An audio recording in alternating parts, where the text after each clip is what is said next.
On sent bien aujourd'hui qu'il y a une grosse réflexion dans le monde économique, mais aussi chez les plus jeunes, chez les étudiants. Une aspiration peut-être à dire on veut développer de vraies entreprises commerciales, mais on ne veut pas le faire avec les dérives qu'on peut connaître sur le plan social ou environnemental. Et l'économie sociale, elle essaye de répondre à cette interrogation-là. On a créé il y a 5 ans une nouvelle spécialité dans le cadre du Master en sciences de gestion à HEC. C'est une spécialité en management des entreprises sociales qui vise à sensibiliser les étudiants à d'autres manières d'entreprendre au service de la société, ce qu'on appelle l'entrepreneuriat social ou sociétal. Et donc le Master inclut 6 cours sur la thématique, avec aussi le mémoire et le stage réalisés dans le domaine. Un étudiant qui choisit de faire des études en économie sociale, c'est un étudiant qui va apprendre à gérer une entreprise, comme tout étudiant en sciences de gestion, sauf qu'il va être face à des modèles plus complexes. Donc en fond, on lui apprend à gérer la complexité. Comment est-ce qu'on fait pour avoir une gestion qui soit à la fois efficace sur le plan économique, mais aussi socialement juste et environnementalement responsable. Donc ça veut dire on rajoute des couches à la complexité, donc on doit être un super gestionnaire. Je voulais mettre mes compétences de gestion vraiment au profit des gens, de l'humanité, de la société, de l'environnement. C'était un master qui était beaucoup plus proche de mes valeurs.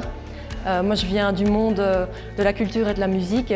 C'était un excellent choix entre mon monde culturel, mes valeurs, et un monde un peu plus professionnel de la gestion. L'économie sociale, ça existe déjà et c'est surtout en Wallonie, là, tout ce qu'on a vu aujourd'hui, ça montre vraiment que c'est déjà bien implanté et que ça ne va faire que croître encore dans les années à venir. Donc on s'intéresse à toutes les initiatives économiques, les entreprises au sens large, ça peut être des coopératives, des ASBL, des sociétés à finalité sociale, qui développent des produits ou des services avec l'idée évidemment d'être rentable financièrement, mais également en se faisant de servir une finalité sociale. Je ne connaissais pas du tout les coopératives et tout l'univers qu'il y a autour.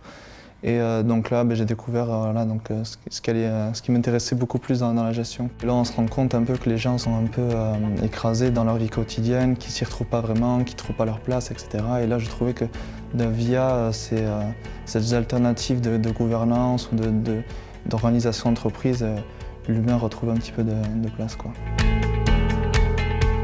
Que les gens se rendent compte de ce qu'ils consomment, comment ce qu'ils consomment est produit, comment ce qu'ils consomment a un impact sur la société, sur l'environnement, etc. C'est vrai que ça permet un petit peu aux consommateurs, aux citoyens de se réapproprier leur consommation.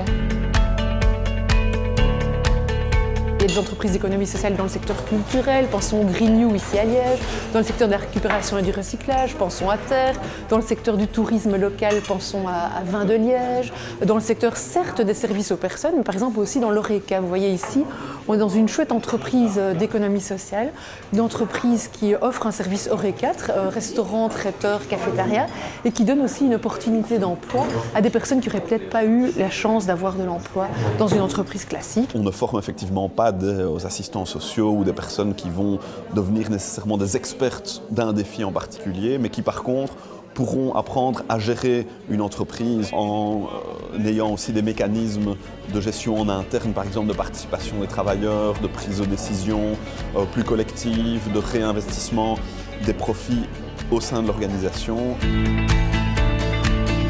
Moi, je me vois bien travailler dans une entreprise traditionnelle, mais plutôt dans le côté responsabilité sociétale de l'entreprise, m'occuper du développement durable. Peut-être pourquoi pas travailler après dans une ASBL qui ramène aux réfugiés à leur intégration en général.